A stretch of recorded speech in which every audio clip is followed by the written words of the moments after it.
We're your co-hosts, Vicki and Laura, and this is the Resilient Entrepreneurs Podcast, the ultimate guide for ambitious business founders and startups. Hi, partner. I am so excited to be here having this conversation today as we record at the end of a year, and what an incredible year it's been.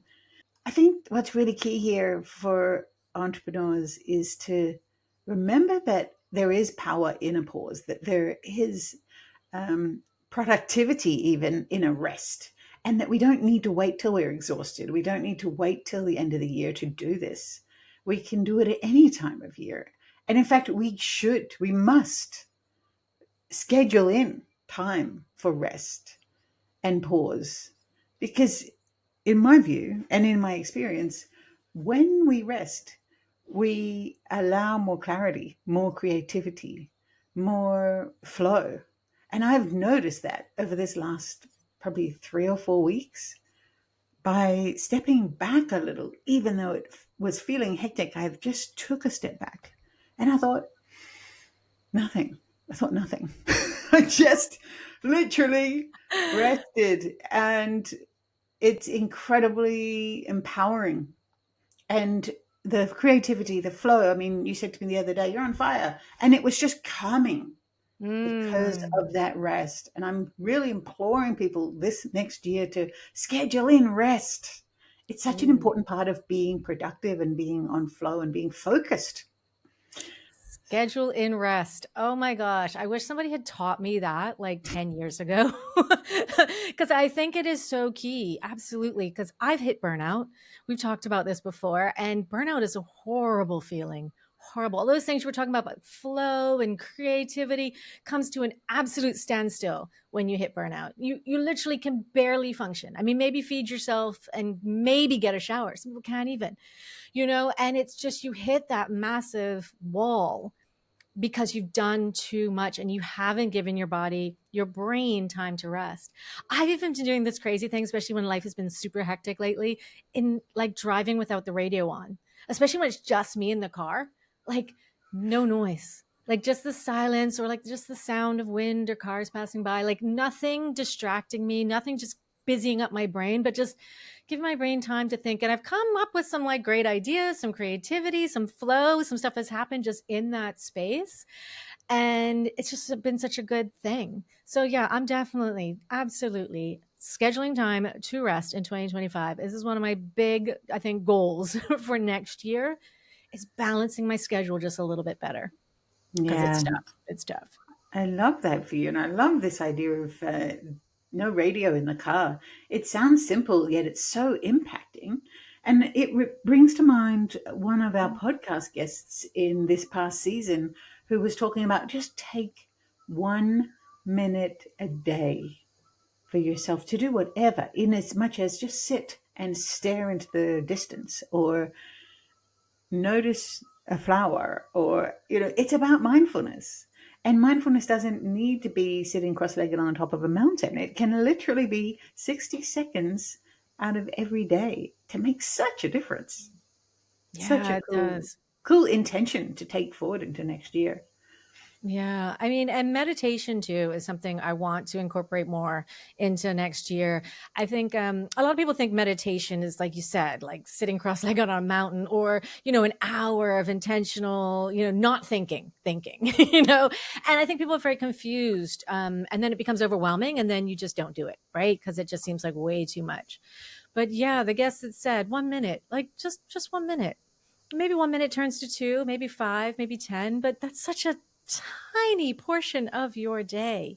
And most people, I heard this one recently, said give the first hour of the day to yourself, not checking emails, not doing work stuff. And if that means going to bed earlier so you can get up earlier, I've really been trying to do that this year, and that's really worked for me. I think it does make a big difference in how you start your day, is how sort of the rest of the day goes. If you wake up frazzled and stressed and thinking about work stuff, how are you going to find the peace to spend quality time with your family, your friends, or just with yourself? Yeah. So Mm. really important part. Early mornings are just such a magical time of day. I've noticed there's a bit of a movement on social media of people waking up at 4:44. Have you noticed that? Where it's a No. productivity hack. and they're actually setting their system to wake up at 4:44, and apparently it's just fabulous. I haven't quite got there. I'm not sure I'm going to commit to trying to, but it sounds fascinating. I might try it for a week or something and see. I'll report in next year. Yeah, Let you yeah, know yeah. how it You goes. need to. Let's go. We need Yeah. the test. We need the test. 4:44. I mean, that's a very magical time of day that a lot of people swear by for making a wish or just having a moment. 4:44. So that's really interesting that there's a movement towards that. Yeah, I don't think that'll be me. Sorry. I can do six. I do 6 a.m. That's it for me. I just can't get to bed early enough. That's my big problem. I'm a bit of a night owl. And I think a lot of, people can relate to that. We all have slightly different body clocks that need to, move in a certain way. Also, it depends on who else is in your household and how they're running their day. But it's important to be mindful of these things and sort of figure out when your best time is. Mhm. I think that's what matters most. But that's Yeah. interesting. Hmm. Yeah. Love that. The other thing I would think would be great to chat about briefly is reflection. It's the end of the year. Mm. It's an end of a period, so to speak, of, you know, what are we reflecting on and why is reflection important? Yeah, that's such a good question because we don't often take enough time to reflect.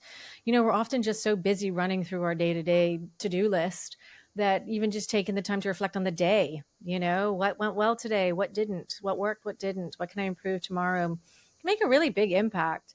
But certainly at the end of the year, it's a really good time to look at what were the big wins this year? What were the struggles? Maybe what were the losses and what were the lessons in those losses? We all went through a lot this year. No matter what, all of us went through a lot. It's just an inevitable part of life that we're going to go through stuff. There's highs and lows, and we all know the entrepreneurial roller coaster, is one ride to go on. That is for sure. But yeah, I definitely agree that the importance of reflection is key, and we don't often do it enough. Yeah. Mm.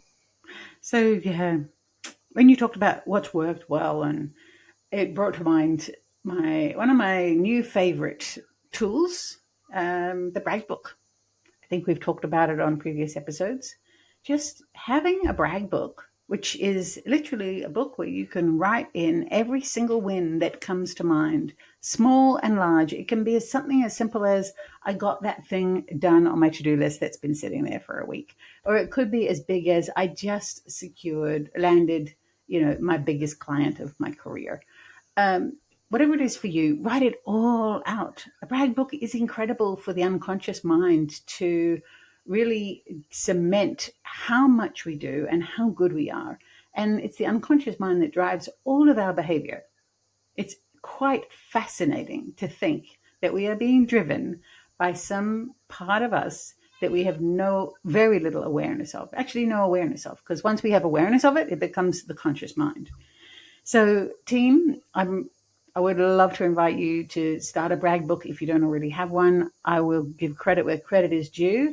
Adironka Badamosi Wilson, who was a past podcast guest of ours, offered this to me, and it was an incredible gift. It's absolutely changed my world.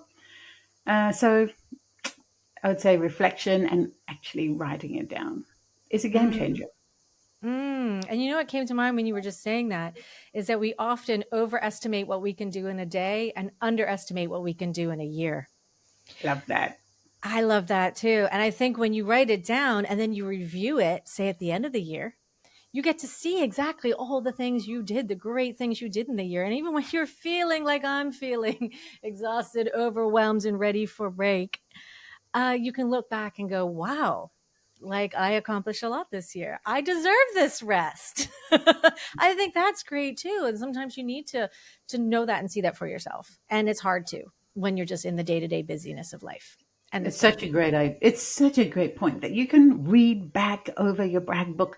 It it it talks to your neuro pathways in Mm. simplified versions, right? It does. When you read through all the things you've done, imagine the feeling. You can just, even thinking about it now, the feeling comes, yeah, where you can just, wow, I'm proud of all that stuff.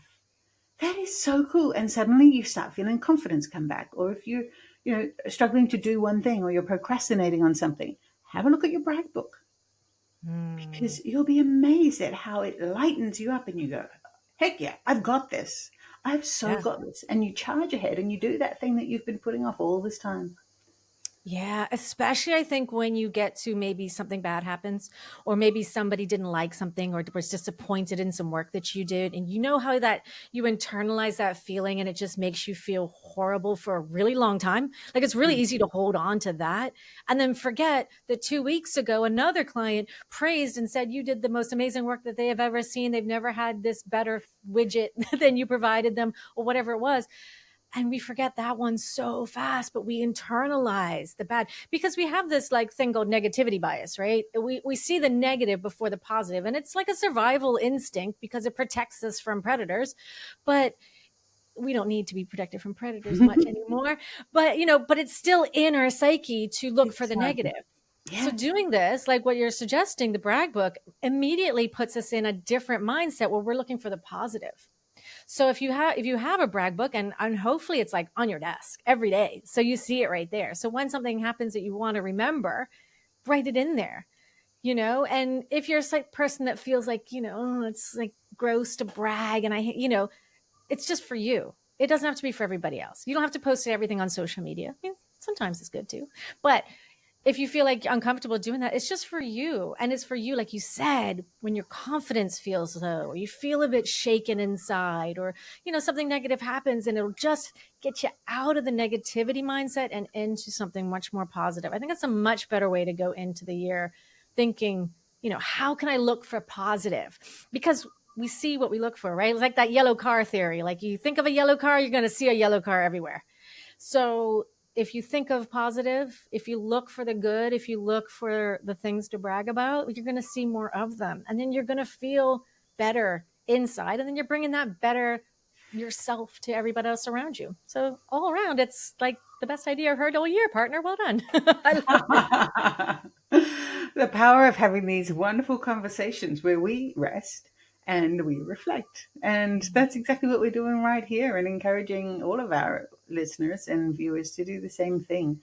And not just at this time of year, but at any time of year, whenever you're watching this, do it now. Schedule it in. It's a beautiful and impactful thing to do.